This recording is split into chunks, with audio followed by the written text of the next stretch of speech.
Assalamualaikum warahmatullahi wabarakatuh. Nama saya Afina Miranda. Saya akan mempresentasikan tentang pemeriksaan PSS metode kualitatif. Pendahulu pemeriksaan PSS adalah salah satu pemeriksaan laboratorium yang telah lama dikenalkan untuk membantu klinis menggunakan diagnosis suatu penyakit. Meskipun saat ini telah berkembang berbagai pemeriksaan laboratorium yang modern, dalam beberapa kasus pemeriksaan PSS masih diperlukan dan tidak dapat digantikan oleh pemeriksaan lain.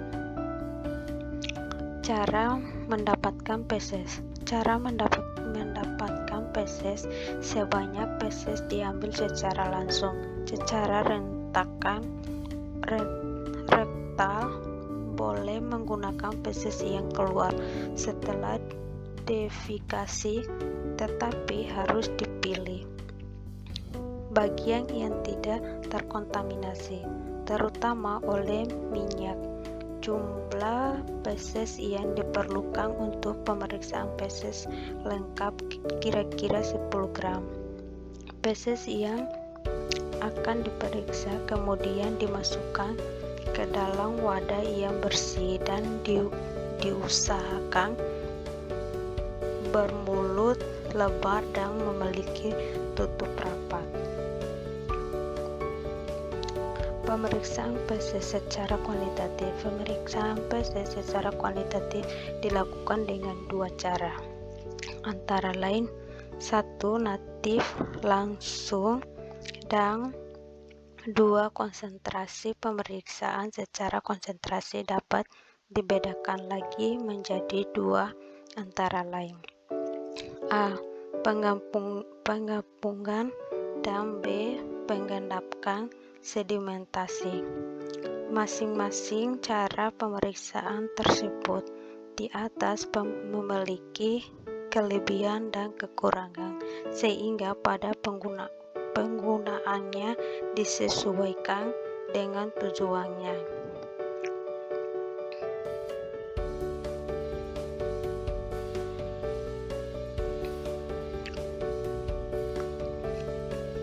Pemeriksaan konsentrasi.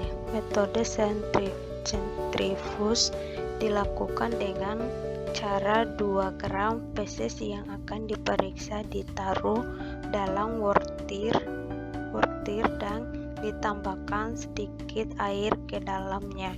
Kemudian diaduk sampai larut. Larutan ini dituangkan ke dalam tabung sampai 1/4 tabung dan disentrifuge selama 5 menit.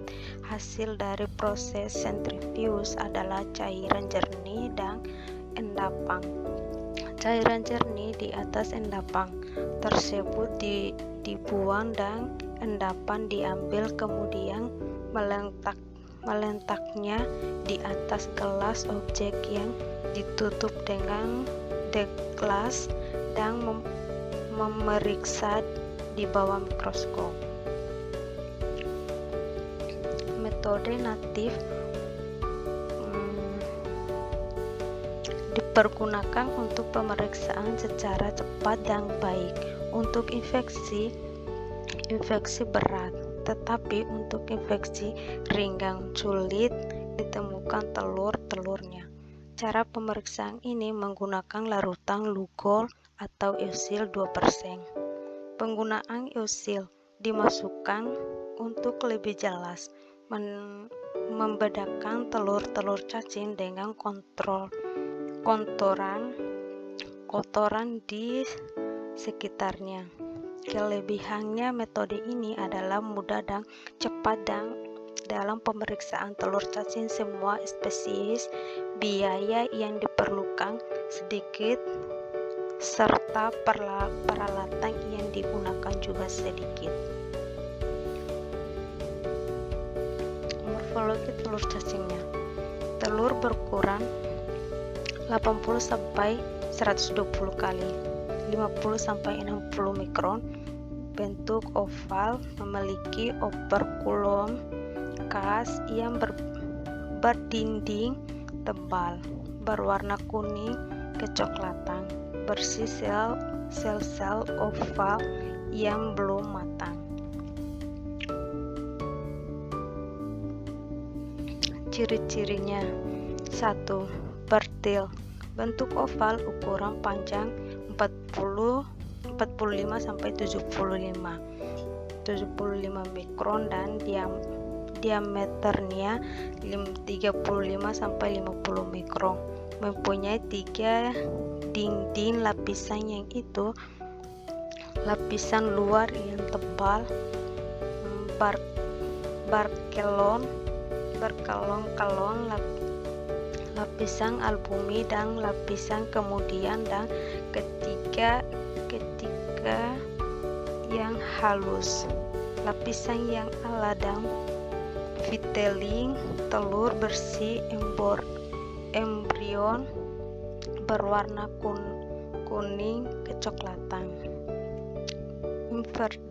Infertil, bentuk oval, memanjang, dinding hanya 2 lapisan, yaitu lapisan albumi dan hyaline.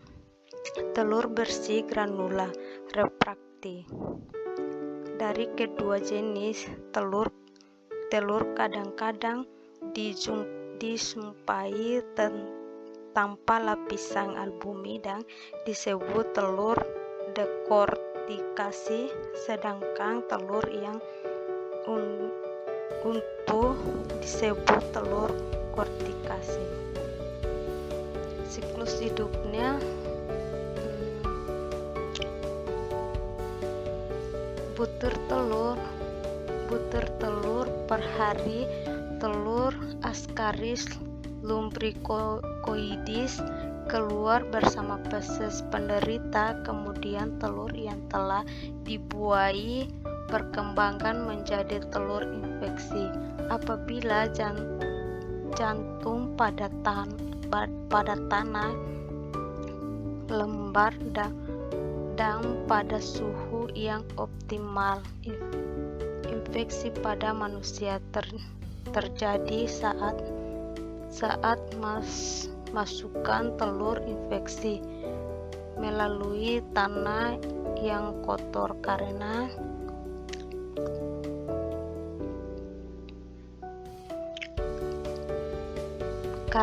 tercemar telur infektif, dan melalui makanan atau minuman yang itu terkontaminasi.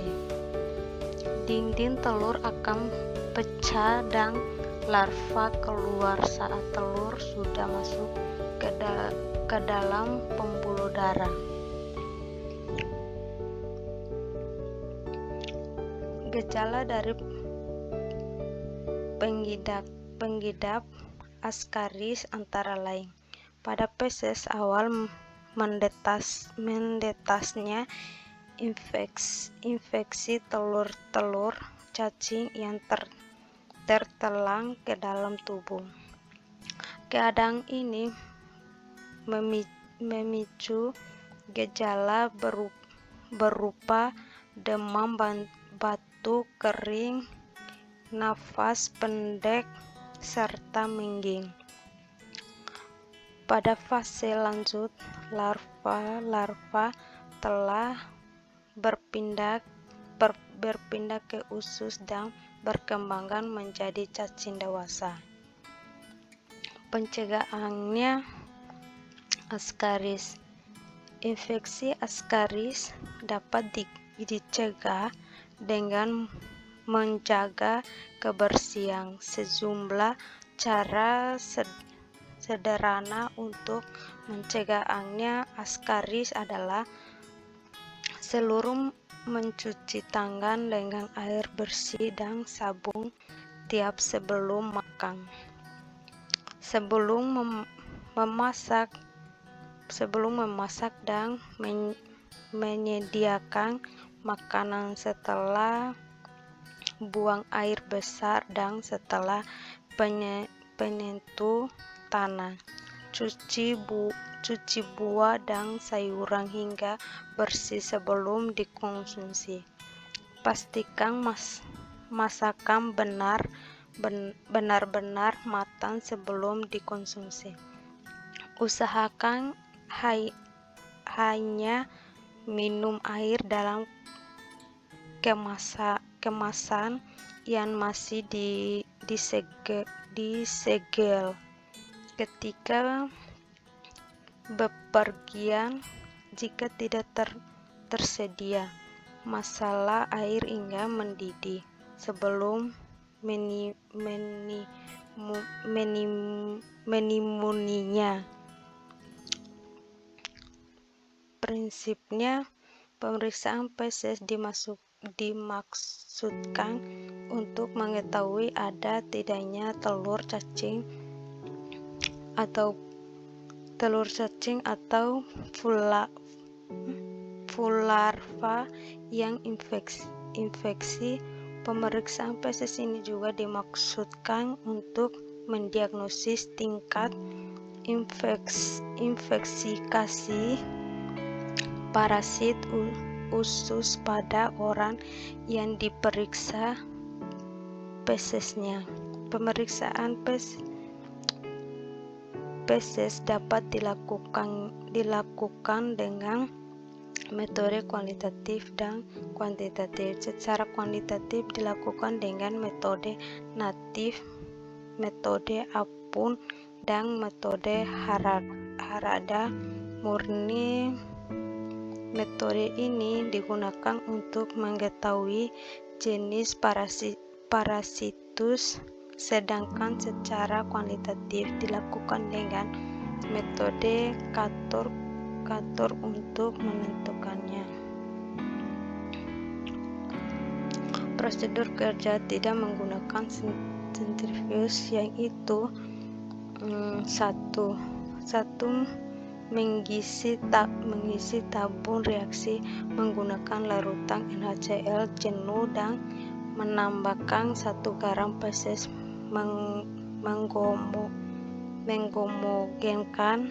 menghomogenkan hingga rata-rata. 2.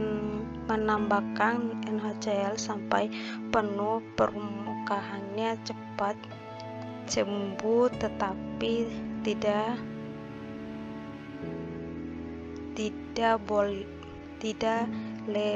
lehaspai tumpah. Menggunakan pipet tetes. Meletakkan degelas pada permukaan tabung reaksi menggunakan selama 15 menit. Mengambil degelas dan meletakkan ke dalam objek gelas. Mengamati di bawah mikroskop. Ada selanjutnya di pemeriksaan feses kuantitatif di video ini.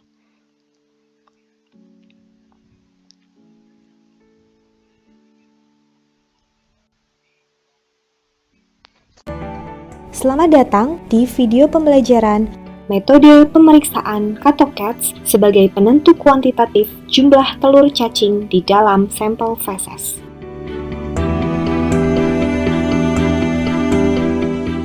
Tujuan dari video ini adalah dapat memahami indikasi pemeriksaan parasit pada sampel feses dan dapat menggunakan video ini sebagai referensi untuk melakukan pemeriksaan kuantitatif telur cacing di dalam sampel feses. Berikut adalah alat dan bahan yang diperlukan untuk metode CATOCATS.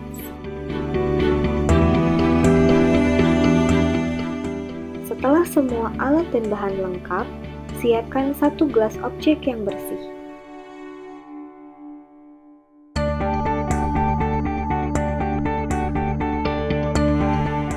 Beri label dengan nomor ID sampel pada gelas objek tersebut.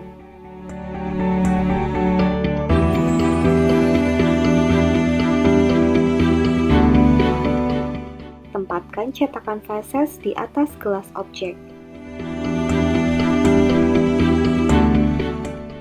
ambil 1 lembar kertas minyak.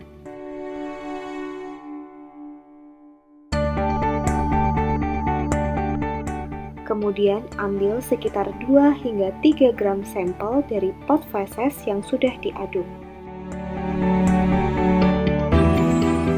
Letakkan kawat kasa di atasnya dan tekan menggunakan spatula hingga feses tersaring.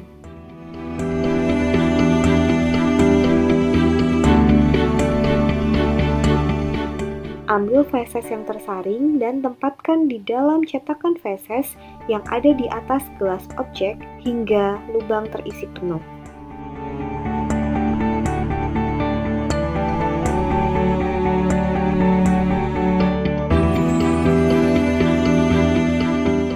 Angkat cetakannya dan buang sisa kelebihan feses.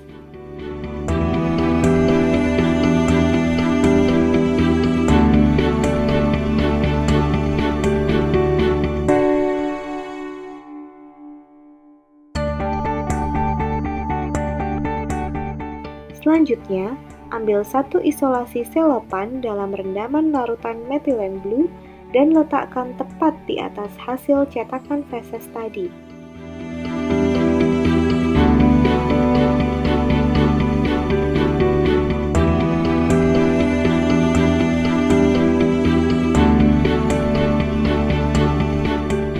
Dengan menggunakan gelas objek lain, ratakan sampel feses hingga rata di bawah isolasi selopan.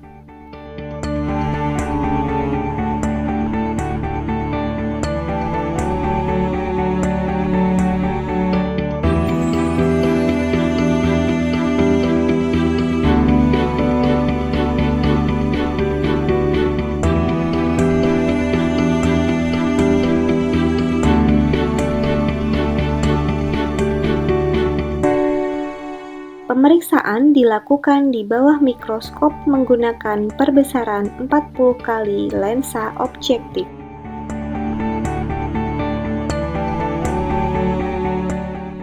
Amati dan hitung telur cacing dengan cara melihat semua lapang pandang di seluruh bagian isolasi selopan dengan cara zigzag.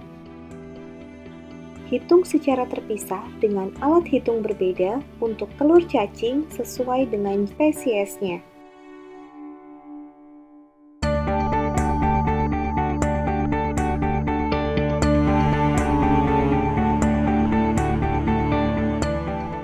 Berikut adalah gambar contoh parasit yang mungkin ditemukan di dalam sampel feses.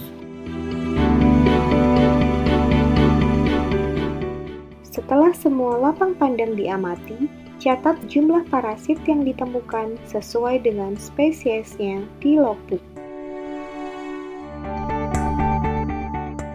Untuk mendapatkan jumlah telur cacing yang ditemukan per 1 gram feses, gunakanlah rumus berikut ini.